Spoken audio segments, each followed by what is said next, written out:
Amém? Graças a Deus, nós estamos aqui nesta noite e Deus já tem falado através das canções e vai continuar falando aos nossos corações através da palavra de Deus. Amém? Deus tem uma palavra para o seu coração nesta noite. Mesmo assentados, vamos abrir em Isaías capítulo 9. O grande profeta Isaías, o príncipe dos profetas, o grande profeta messiânico. Isaías capítulo 9, verso 1 em diante.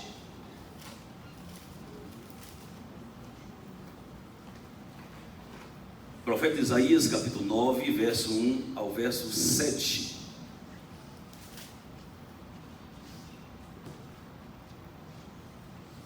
Glória a Jesus.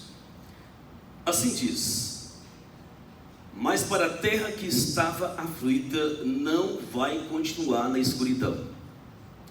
Deus nos primeiros tempos tornou desprezível a terra de Zebulon e a terra de Naftali, mas nos últimos tornará glorioso o caminho do mar, além do Jordão, Galileia dos gentios. O povo que andava em trevas viu grande luz, e aos que viviam na região da sombra da morte resplandeceu a luz. Tens multiplicado esse povo, a alegria lhe aumentaste. Alegram-se eles diante de ti, como se alegram na ceifa, e como exultam quando repartem os despojos. Porque tu quebraste o jugo que pesava sobre eles, a vara que lhes feria os ombros e o cetro do seu opressor, como no dia dos midianitas. Porque toda bota com que andava o guerreiro no tumulto da batalha, e toda veste revolvida em sangue, serão queimadas, servirão de pasto ao fogo. Porque um menino nos nasceu, um filho se nos deu, o governo está sobre os seus ombros, e o seu nome será Maravilhoso Conselheiro, Deus Forte, Pai da Eternidade, Príncipe da Paz. Para que se aumente o seu governo e venha ter paz sem fim sobre o trono de Davi e sobre o seu reino, para o estabelecer e o firmar mediante o juízo e a justiça, desde agora e para sempre. O zelo do Senhor dos Exércitos fará isto. Oremos ao nosso Deus. Deus, muito obrigado, Senhor. Muito obrigado porque o Senhor tem nos proporcionado esse tempo tão precioso para exaltarmos o teu santo nome e recebermos no Senhor a ministração da tua palavra aos nossos corações. Ó Deus, o Senhor conhece os nossos corações e as necessidades dos nossos corações. Que o Senhor possa falar conosco por meio da tua palavra, Senhor Deus, segundo as necessidades dos corações aqui presentes. Assim nós oramos no nome de Jesus. Amém e amém. Meus irmãos, está se aproximando o dia festivo de Natal. As pessoas correm de um lado para o outro, preparando toda a casa, os preparativos para receber os familiares e amigos para essa grande festa. É uma festa muito importante, comemorada em vários países do mundo, esse dia festivo de Natal. Mas diante dessa agitação, a gente observa que muitas pessoas correm atrás de tantas coisas, atrás dos enfeites, dos banquetes e dos presentes, e às vezes, e muitas vezes, esquecem do personagem principal, que é Cristo. É uma agitação total nesse tempo, onde as pessoas correm de um lado para o outro, e essa correria onde Cristo é esquecido, sendo Ele o principal representante dessa festa, é uma contradição. Meus amados, o Natal pressupõe ter Cristo como personagem central dessa comemoração. Mas muitas pessoas estão mais preocupadas com os enfeites, preocupadas com a comida, com a bebida e com os presentes. Certamente o Natal foi banalizado pela sociedade. Tornou-se muitas vezes uma comemoração meramente comercial e troca de presentes, e muitas pessoas esquecem do princípio, do grande ensinamento do nascimento de Cristo. Amados, sabemos que o nascimento de Cristo é um evento histórico, e precisa ser comemorado, mas comemorado com uma perspectiva correta, vendo o verdadeiro significado do nascimento de Cristo para as nossas vidas e para a humanidade. E é um momento oportuno, quando todo mundo está falando de Natal e festas e ajuntamentos entre as famílias, é importante nós, a igreja cristã, trazer à memória do nosso povo o significado verdadeiro do nascimento de Cristo. Que o nascimento de Cristo não é só ajuntamento de famílias. O nascimento de Cristo não aponta apenas para os aspectos festivos, comemorativos, e banquetes, e enfeites, e festas, e presentes. Não, o significado do nascimento de Cristo tem um impacto significativo quando nós entendemos isso na história das Escrituras. Amados, não sabemos o dia do nascimento de Cristo, isso é verdade, mas o fato é que Ele nasceu. E o nascimento de Cristo foi um impacto fundamental e um fundamento histórico essencial para a vida do cristão. E precisamos lembrar do nascimento de Cristo, porque foi um impacto significativo na história da humanidade e, sobretudo, para a vida do cristão. E a gente pergunta então, qual o significado do nascimento de Cristo? Qual o significado do Natal? Para muitas pessoas é apenas comemorações festivas, troca de presentes e banquetes, onde nem sequer muitas pessoas trazem à memória Cristo na sua mente ou no seu coração, porque são tão envolvidas com as comemorações dos banquetes e bebidas, nem sequer há espaço para trazer Cristo à sua memória. Mas isso não é o Natal. O nascimento de Cristo significa muito para nós. E quando nós lemos Isaías capítulo 9, que é o texto que nós acabamos de ler, podemos aprender princípios fundamentais sobre o significado do nascimento de Cristo. Primeiramente, o nascimento de Cristo significa o cumprimento de uma promessa de Deus para nós, uma promessa do Pai para a humanidade. O evento do nascimento de Cristo não é um evento isolado no Novo Testamento. O nascimento de Cristo é uma promessa de Deus que começa lá no Antigo Testamento. A promessa do nascimento de Cristo está lá nas páginas do Antigo Testamento, começando lá em Gênesis capítulo 3, verso 15. É uma promessa de Deus. O nascimento de Cristo é uma promessa de Deus para a humanidade. Por isso a gente chama de Gênesis 3,15 de proto-evangelho. Ali nasce o evangelho. O evangelho não começa em Mateus 1, Mateus 2, no nascimento de Cristo, não. O evangelho começa em Gênesis 3,15, o proto-evangelho, o início do evangelho. O que está escrito em Gênesis 3,15? O descendente da mulher vai vir para pisar na cabeça da serpente. Ali começa o evangelho. Ali começa a mensagem de redenção. Ali começa a primeira profecia acerca de Cristo, Gênesis 3,15. A primeira profecia sobre a vinda de Cristo, o nascimento de Cristo. Cristo é o descendente da mulher que veio e pisou na cabeça da serpente. Na cruz. Foi a morte da morte na morte de Cristo. Amados, por que o nascimento de Cristo é o cumprimento de uma promessa? Primeiramente porque é uma promessa que começa em Gênesis 3,15, mas a promessa não fica apenas em Gênesis 3,15. A vinda de Cristo é profetizada lá também em Gênesis 49:10, onde lá Deus, usando o escritor Moisés, fala sobre o nascimento de um rei, que ia vir da tribo de Judá, ele seria leão da tribo de Judá. Está lá em Gênesis 49:10. E esse rei da tribo de Judá, que viria, que nasceria no tempo e no espaço da humanidade, é Cristo. Cristo é o cumprimento de Gênesis 49:10. Jesus é o leão da tribo de Judá, é o rei que vem da tribo de Judá. A promessa não para também em Gênesis, está lá em Deuteronômio capítulo 18, dizendo que Jesus é o profeta que foi prometido lá em Deuteronômio capítulo 18. A gente vai para os Salmos e temos muitas promessas acerca do nascimento de Cristo nos Salmos.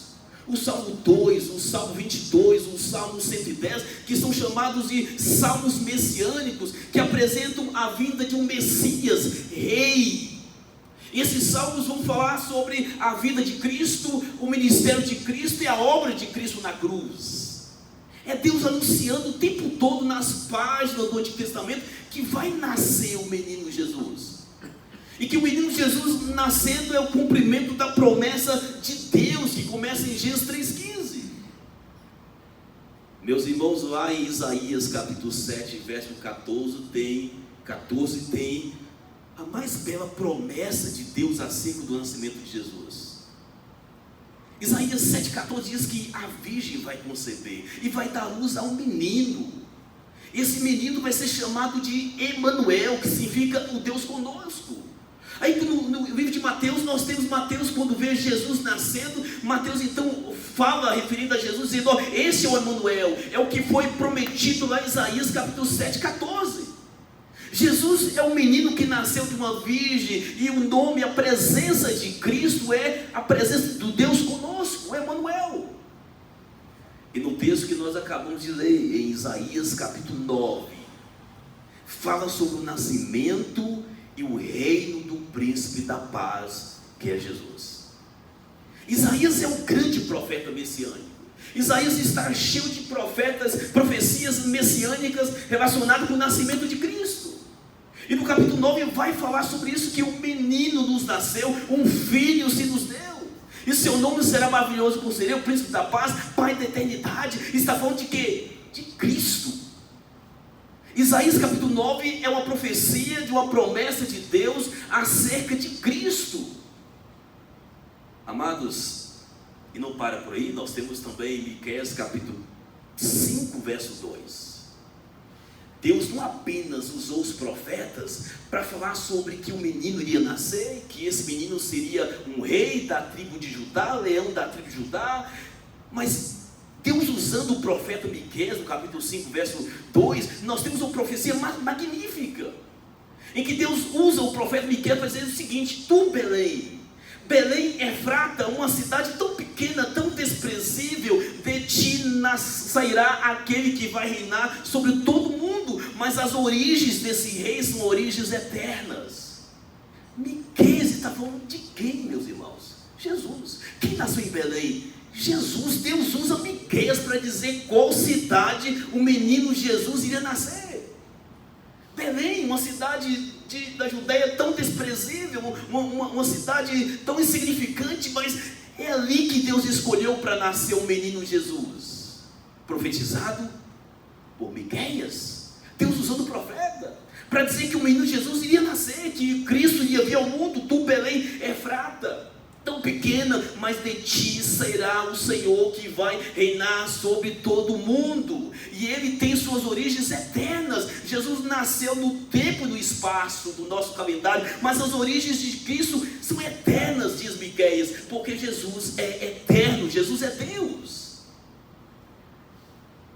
Amados, Mateus, quando relata sobre o nascimento de Cristo, ele menciona vários textos de Isaías capítulo 7, Isaías capítulo 9, para mostrar que o que está acontecendo com a vida de Cristo no Novo Testamento é cumprimento de uma promessa. A gente pergunta de novo, qual o significado do nascimento de Cristo? O nascimento de Cristo é o cumprimento de uma promessa de Deus, que a gente pode ver essa promessa por várias páginas do Antigo Testamento, Deus usando profetas em momentos e épocas diferentes para mostrar como seria esse menino Jesus, como seria a sua missão e o que se espera desse Cristo, estão lá no Antigo Testamento. Dessa forma, meus irmãos, o Natal é uma demonstração do amor de Deus por você, é uma promessa, e Deus cumpriu essa promessa, cumpriu. Jesus veio, foi enviado pelo Pai. Jesus cumpriu a sua promessa. O Natal é uma demonstração do amor de Deus por mim, o amor de Deus por você. Jesus foi enviado pelo Pai para morrer no nosso lugar. O Natal também é uma dádiva de Deus, é um presente de Deus para a humanidade. Agora, é verdade que muitos desprezaram esse presente. Muitos não fizeram questão desse presente. Muitos disseram naquela época: crucifica-o e solte Barrabás. Muitos desprezaram o presente, e muitos têm desprezado esse presente hoje. Porque no Natal muitos estão preocupados com as festas, com os banquetes, com os enfeites e com os presentes. Não estão preocupados com o melhor de todos os presentes. Jesus, que foi o presente de Deus para a humanidade. Presente que tem sido desprezado pelas pessoas. Porque muitas pessoas não querem Cristo, não querem Jesus. E Jesus é o presente que Deus deu para a humanidade. O nosso Salvador. O Natal tem como propósito a salvação da humanidade. Por isso que o nascimento de Cristo precisa ser celebrado.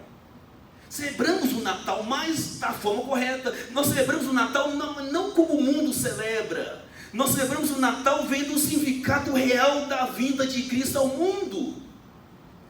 O nascimento de Cristo é a chegada de um Redentor para nos salvar. O nascimento de Cristo é a chegada de um Salvador, é a chegada de um Rei, que foi prometido pelo Pai no Antigo Testamento e cumprido no Novo Testamento. E tudo que Deus falou acerca de Jesus se cumpriu, até mesmo o lugar exato do nascimento de Jesus. O nascimento de Jesus é o cumprimento de uma promessa de Deus para nós. Segundo, amados, aprendemos também com esse texto que o nascimento de Cristo é uma mensagem de esperança. O nascimento de Cristo não é apenas um presente de Deus para a humanidade, presente que tem sido desprezado por muitos. Mas o nascimento de Cristo é uma mensagem de esperança. Quando Jesus nasce, é Deus dizendo: há esperança para o pecador, há esperança para o mundo. Olha o que diz o verso 2. O povo que andava em trevas viu uma grande luz. E aqueles que viviam na região das trevas, das sombras da morte, agora podem ver uma luz brilhar na escuridão. O que o texto quer mostrar? O que o profeta Isaías quer ensinar com isso? Mostrando que o nascimento de Cristo é uma mensagem de esperança para o mundo que está em trevas. O mundo estava em trevas. Havia escuridão e densas trevas e sombra de morte, mas Jesus veio para ser a luz de esperança para o homem perdido sem Deus. O nascimento de Cristo é uma mensagem de esperança para a humanidade. O nascimento de Cristo traz esperança para o homem perdido. E as trevas que Isaías menciona é a escravidão. Escravidão do pecado, escravidão de Satanás, e as densas trevas não conseguem enxergar nada diante dos seus olhos, mas uma luz brilhou. Que luz que brilha no meio da escuridão é Cristo. Cristo, que é o evangelho encarnado de Deus, dando esperança para a humanidade que está na escuridão das trevas. O nascimento de Cristo veio num contexto marcado por angústia, dor, sofrimento, opressão, falta de esperança, escravidão de almas, escuridão. E é nesse contexto que surge a luz. Jesus, o Emanuel. O nascimento de Cristo é esse raio de luz que brilha no meio da escuridão, mostrando que há uma esperança. A esperança de salvação, a esperança de redenção, porque o nascimento de Cristo muda o cenário de escuridão, uma luz começa a brilhar. Agora, quem quer viver em trevas, essa luz incomoda, e incomodou muita gente. A vida de Cristo incomodou muita gente, meus irmãos, muita gente. Gente que não queria sair das trevas, gente que estava acostumado com a escuridão, gente que não queria compromisso com a luz, compromisso com a verdade. E quando a luz vem, que deixa evidente todas os seus pecados, as coisas erradas, isso incomoda pessoas.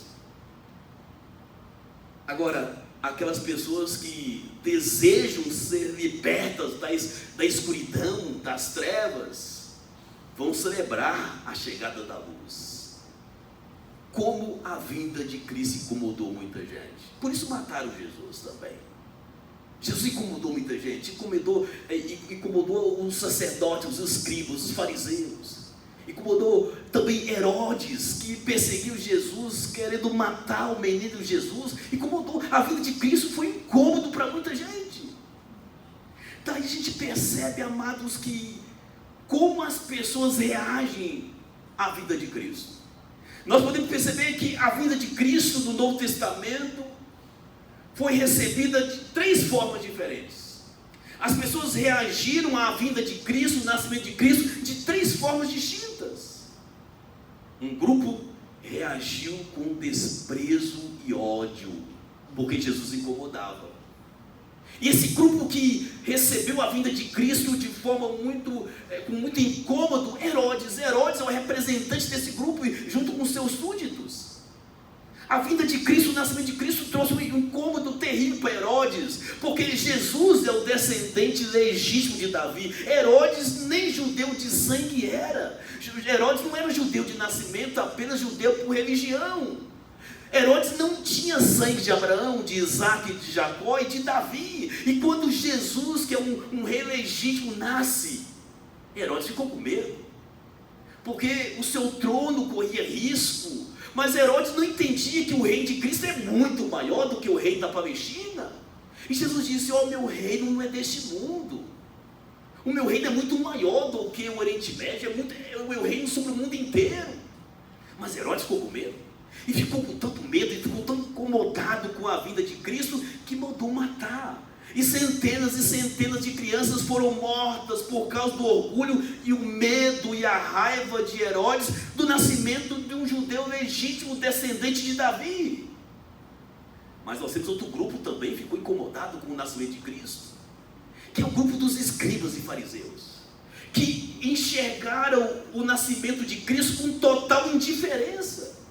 Os escribas e fariseus fazem parte do grupo dos indiferentes, porque Jesus chega como o mestre dos mestres, e com 12 anos de idade, Jesus falava com muita sabedoria, impressionava os sacerdotes, os escribas no templo quando ele falava, e isso também incomodava. E os escribas e fariseus também perseguiram Jesus. Mas havia também um terceiro grupo que recebeu com alegria o nascimento de Cristo. O grupo representado por Simeão. Simeão tinha uma expectativa pelo nascimento de Cristo, desejava o nascimento de Cristo, acreditava que ele iria ver com seus próprios olhos o menino Jesus nascer. Amados, e quando Jesus nasce, Simeão pega Jesus nos braços e levanta. Simeão diz: Deus pode me levar em paz para a glória, porque os meus olhos viram a salvação de Israel. Pode me levar. Foi assim que Simeão tinha uma expectativa boa, recebeu com alegria e celebração o nascimento de Cristo, diferente de Herodes, diferente dos escribas e fariseus. Simeão recebeu com alegria e celebração e diz: Deus agora pode me levar, porque os meus olhos viram a salvação. Simeão entendeu que o nascimento de Cristo era símbolo da salvação de Israel. O nascimento de Cristo é a esperança de salvação, é a luz resplandecendo nas trevas. Ele enxergou isso. Quem representa esse grupo também, que recebe Jesus com alegria, é a profetisa Ana. E Lucas descreve que Ana, com 94 anos, uma viúva que estava sempre na igreja, orando, esperando o dia do nascimento de Cristo. E quando Jesus nasce, ela começa a pregar para todo mundo. E mesmo com a idade avançada, ela proclamava com alegria, dando graças, dizendo: Jesus nasceu, Jesus nasceu.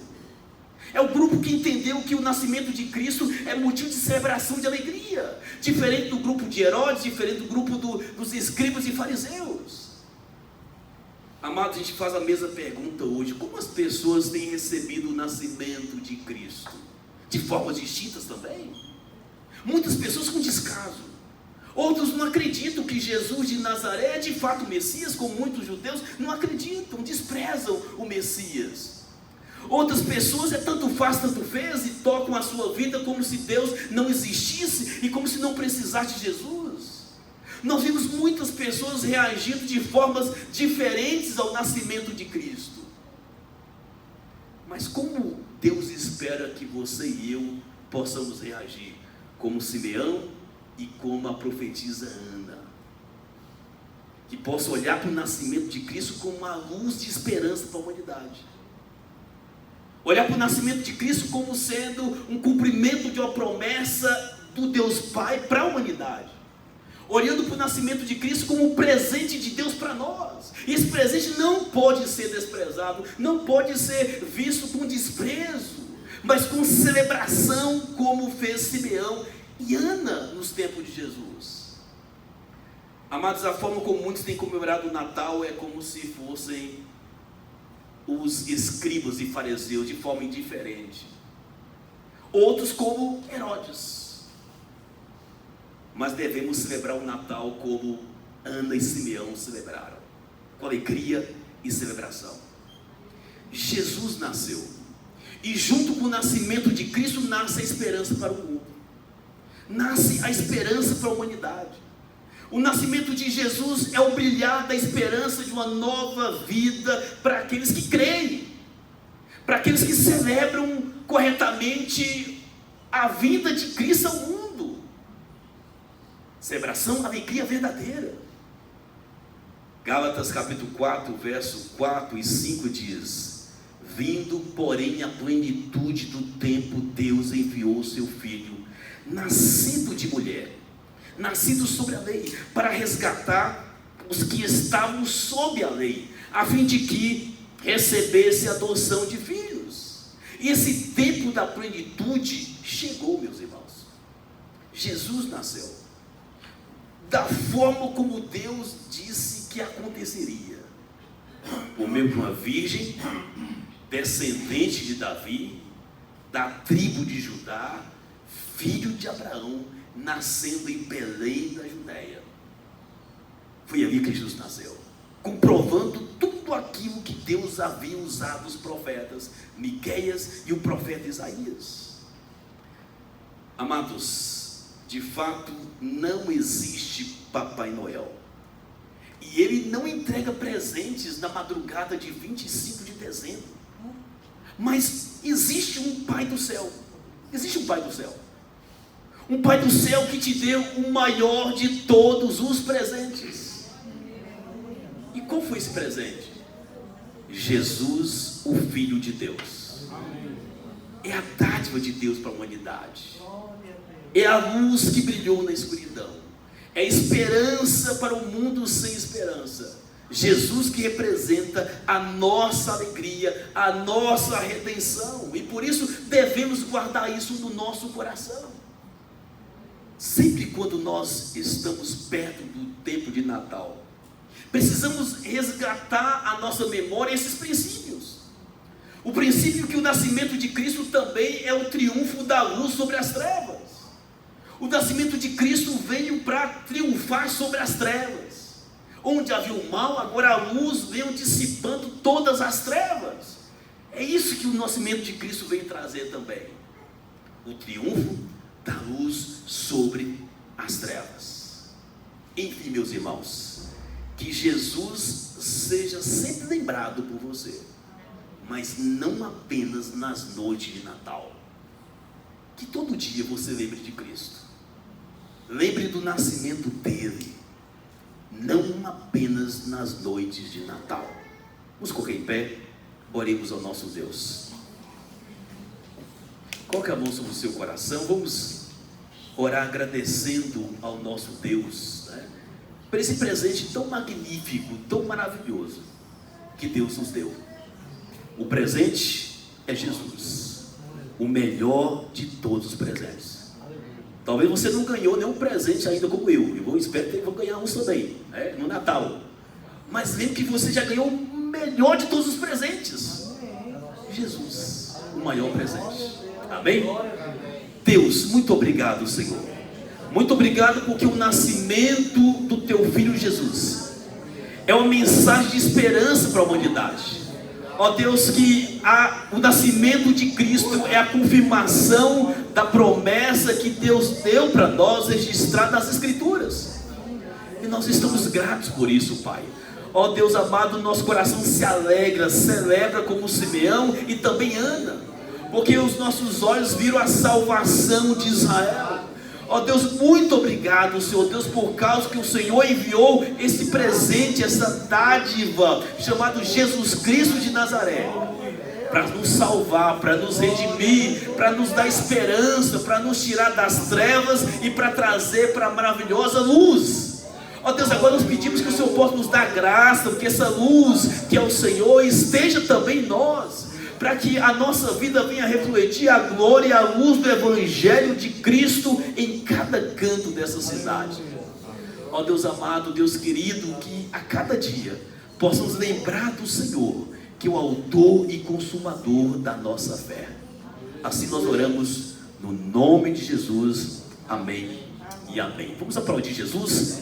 Ele merece toda a honra e todo o louvor, porque Ele é o presente de Deus para nós. Podemos estar sentados.